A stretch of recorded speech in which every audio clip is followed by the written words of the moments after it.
now on Indianapolis This Week. Let's begin the process in this session of adding a balanced budget amendment to the Indiana Constitution. Governor Pence calls for a balanced budget amendment to the Indiana Constitution. We take that idea to the Speaker of the House.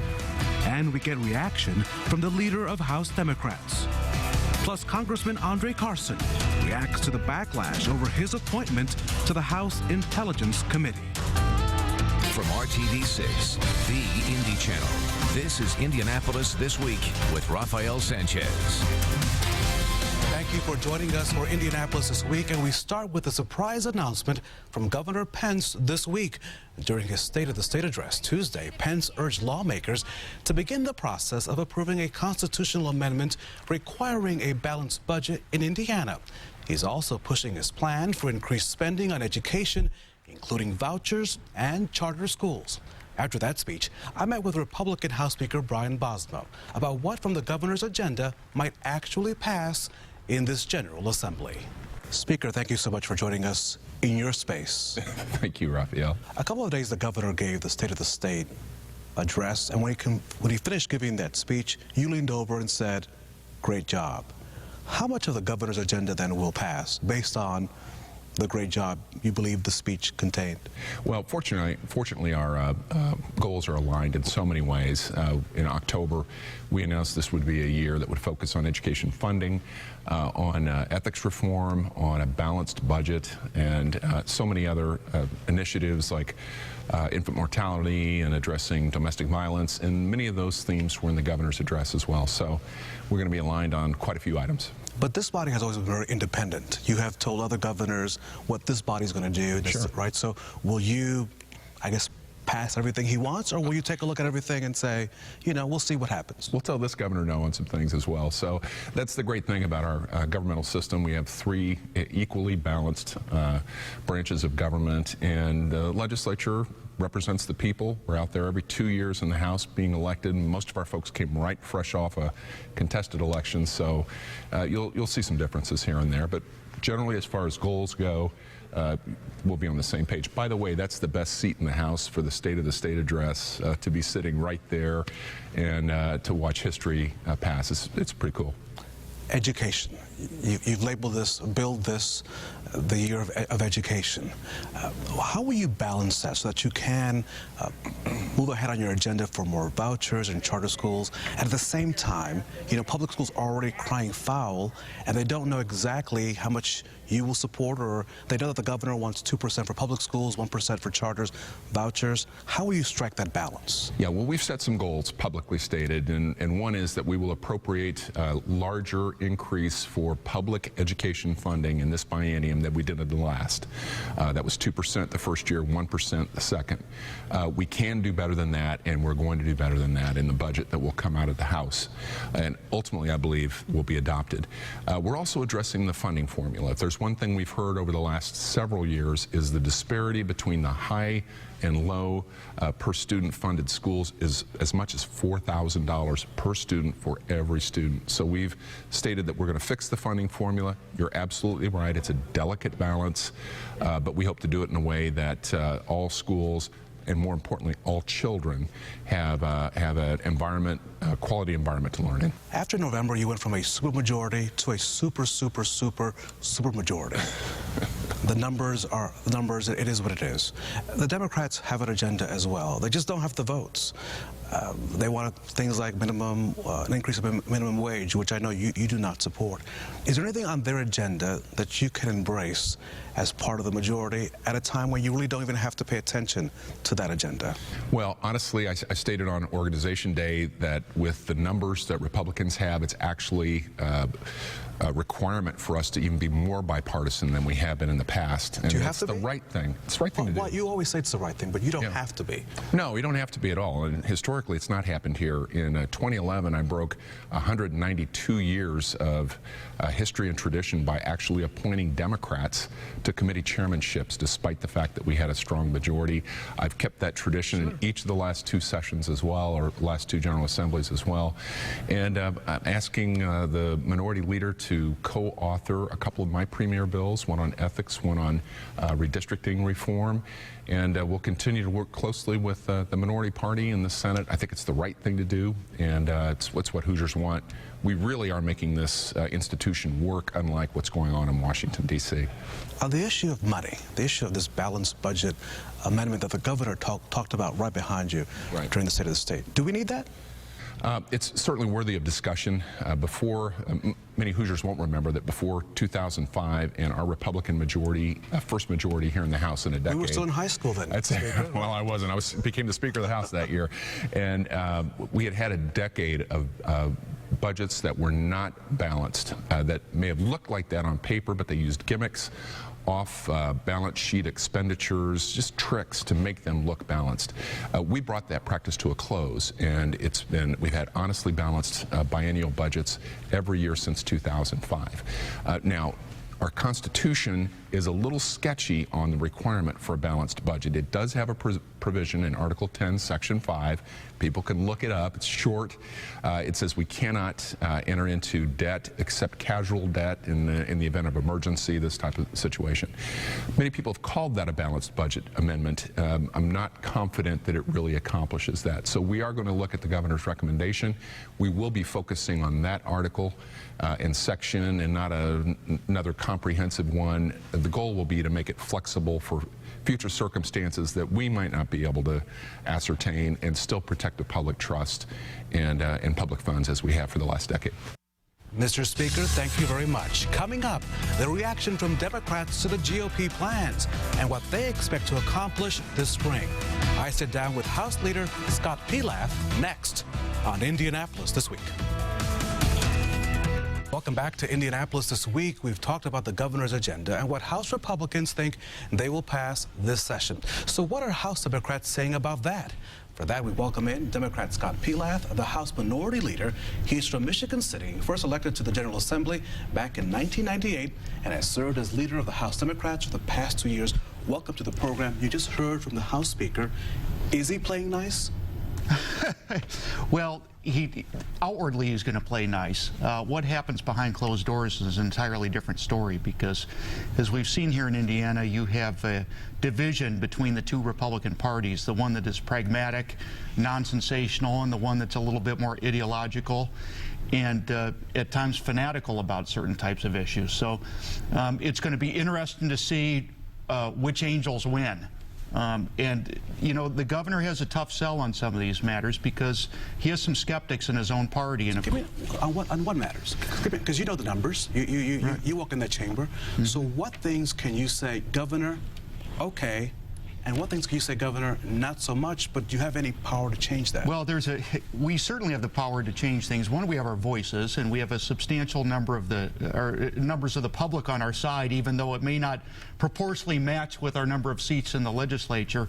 But in addition to that, Republicans disagree with each other very frequently, and that's where Democrats have a role, because we can pick sides and help determine who's going to prevail in some of these disagreements. Education is a perfect example. We've seen very radical changes in our educational system the past few years. We're funding 3 different systems of education, with the regular classrooms and the charter schools and the voucher system. Some Republicans are very nervous about that because they see the cuts that are happening in their own communities. And Democrats have a role in helping bring those issues to the surface and giving, in some circumstances, aid and comfort to those Republicans who are a little bit uncomfortable with some of the second floor agenda. And the last time we saw an attack, let's say, on public education, we saw the rise of a woman by the name of Glenda Rich. So there is some warning on the horizon that if people on this issue of public education, it's very, very sensitive in all communities across Indiana, because public schools still remain, in many cases, the largest employers in many of our rural communities. Absolutely. And that's also where most of the kids are. And where you have most of the kids, that's where you have the greatest responsibility. And we can't ever forget that our public school classrooms have a constitutional obligation to provide an education free of charge to every child. And we have to live up to that. Now, there's other reform ideas. You know, we have our private school funding now through the voucher system. You have sort of the deregulated charter school system. All we really say is something that costs nothing. It costs nothing more than the ink that's printed on paper. Put those dollars in separate pots. Stop funding them out of the same pot so that people can see what's being cut, what's being increased, and then evaluate the results, and then ultimately they can make the determination about the types of schools we're going to have here in Indiana. Will we see ethics reform? I think so. And what will that look like? When you say we think so, what will that really look like so the consumer can say, I get it? Well, there's two levels of ethics reform. One is what occurs in our own chamber, and Speaker Bosma and I are working very closely together on that because, you know, our own institution is important not just to the people that serve there, but more importantly to the public at large. They have to have confidence in the decisions we make. So I think we need to reevaluate things in a citizen legislature, like what constitutes a conflict of interest.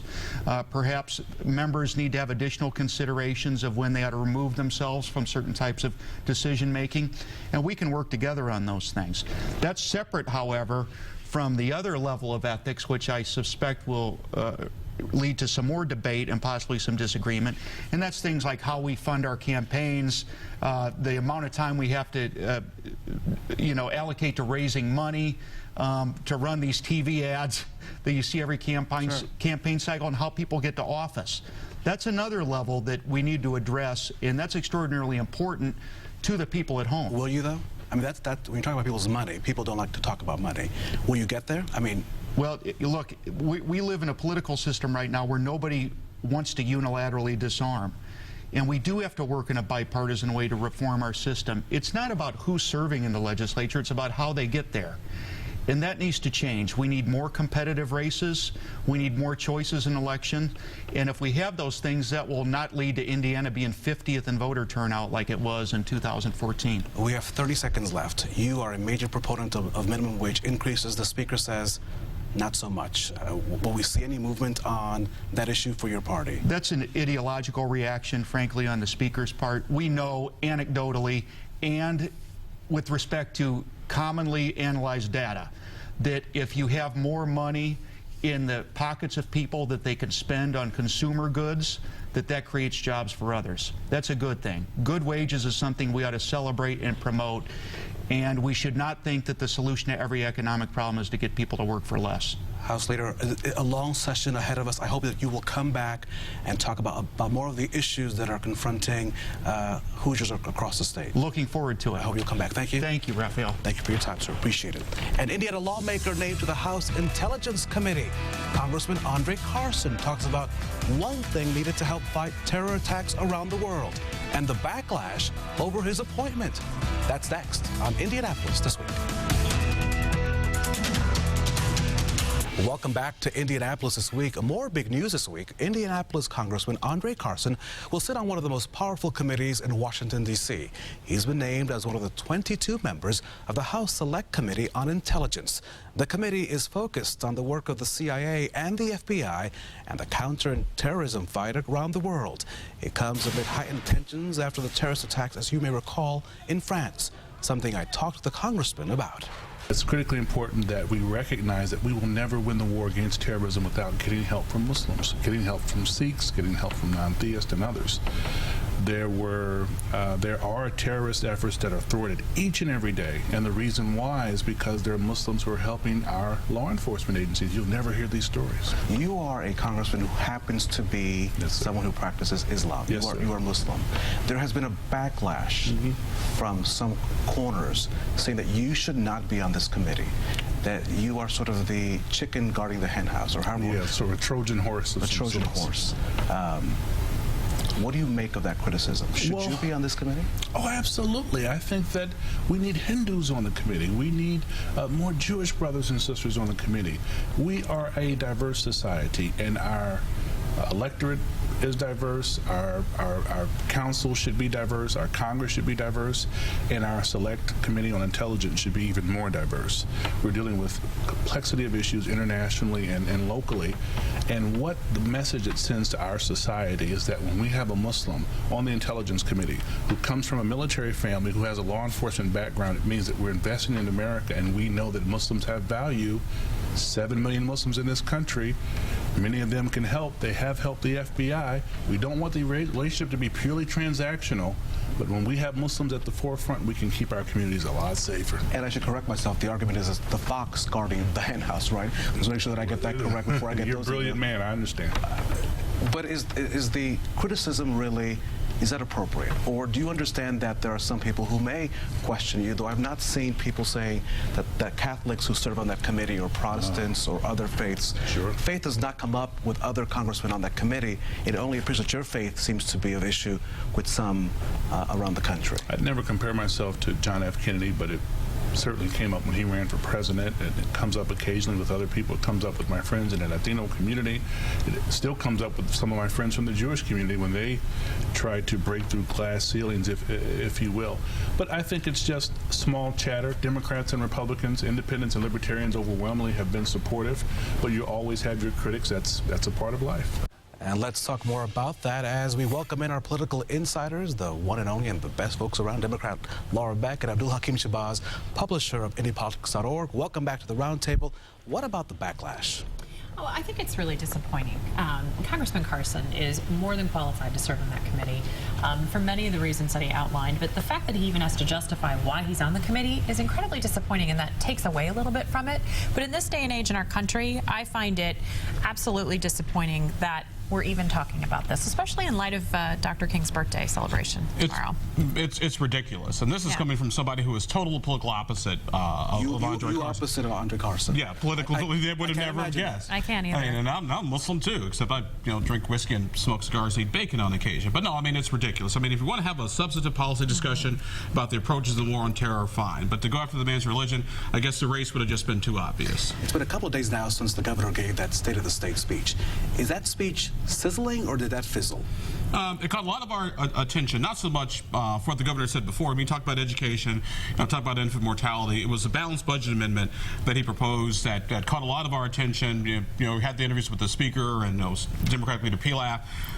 I'm not sure it's going to, they may get something, but I don't think they'll get necessarily the way the governor wants it. But that was the only real new thing that caught a lot of folks' attention. I think we may be the only people that are still talking about the State of the State. I think most people have really moved on from it, the average person. I do think that the balanced budget amendment that he put forth was really the only headline he had to come out of that speech. And the response it's received is fairly tepid, so I don't think it's going to go very far. It just really wasn't a lot of new news in there, and so I think that's one of the reasons why we've all just kind of moved on. Does it fall flat on someone who's trying to say, hey, I may want to be president of the United States? Not necessarily, you see, because, I mean, we're in a bubble, so we look for every little presidential thing we can find. I mean, I played the speech for my wife, the most apolitical person in the world. She thought the speech was more about a guy who's governor of Indiana than somebody running for president. So, you know what? Laura, do you think the same thing? Oh, I think it was definitely a speech that was designed to rally people and to get some national attention for it, and it did. It got a little bit of national attention. I think that, and I've said this before, his delivery was much more spirited, and we saw a little bit. Did you give him an A-minus, I think? I think I gave him an A-minus, yes. I think his delivery was much more spirited, and I think that he really had to do that because he typically is very flat in his delivery. We heard from the House Speaker at the beginning of this program that he shares the same philosophy as the governor, but he also pointed out that he may not get everything he wants. So does the governor know that? Does the governor? Yeah, I mean, no governor gets whatever they want. Even with the supermajority? Even with the supermajority. Oh, Mitch Daniels didn't give me one. I'm sure when you worked for Frank O'Bannon, Junior O'Bannon, the former governor, late governor didn't. Yeah, the Kernans. Yes. No, they didn't get everything they wanted. No governor gets 100% So what will he lose? from legislature. What will he lose? What will he lose? What will he win? Well, I don't know the answer to that question because I'm certainly not in the head. I'm certainly not in the head of the speaker. I'll give you the crystal ball. He'll more likely get 90% of what he wants, but not necessarily in the way he wants. Well, let's not also too forget that if Mike Pence is positioning himself for a presidential run, maybe not this time around, maybe somewhere down the road, we got a lot of people who are hanging out in that rotunda in that state capitol who might envision themselves as a gubernatorial candidate and may also want to be distinguishing themselves. What is the one issue that he can't lose on? I mean, what is the one thing that at the end of the day he has to walk away and say, you know what? I wanted this, and I got what I wanted. He will win on education because regardless to how much more money they get there'll be more overall dollars for education. There'll be more expanded opportunity and choice, and that way the governor can say, hey, we want to go in, do more for education, and we did. You got the last word. I think if he thinks he's going to win on education, he may win at the State House, but he's not going to win out in the rest of the state. So we'll see. But State House is what matters. How much bacon Are you trying to get in the last world? How much bacon are you eating? The crispy kind. It is really good. Let's go to church. Cigar-flavored bacon too, the smoked kind. I just can't even believe we're talking about this. The conversation between our insiders continues on Twitter, even about bacon and cigars. Check out their Twitter handles and give us your opinion, and stay up to date with Mary Beth, Laura, Abdul, Dan, and Jennifer throughout the week. Indianapolis This Week continues after the break.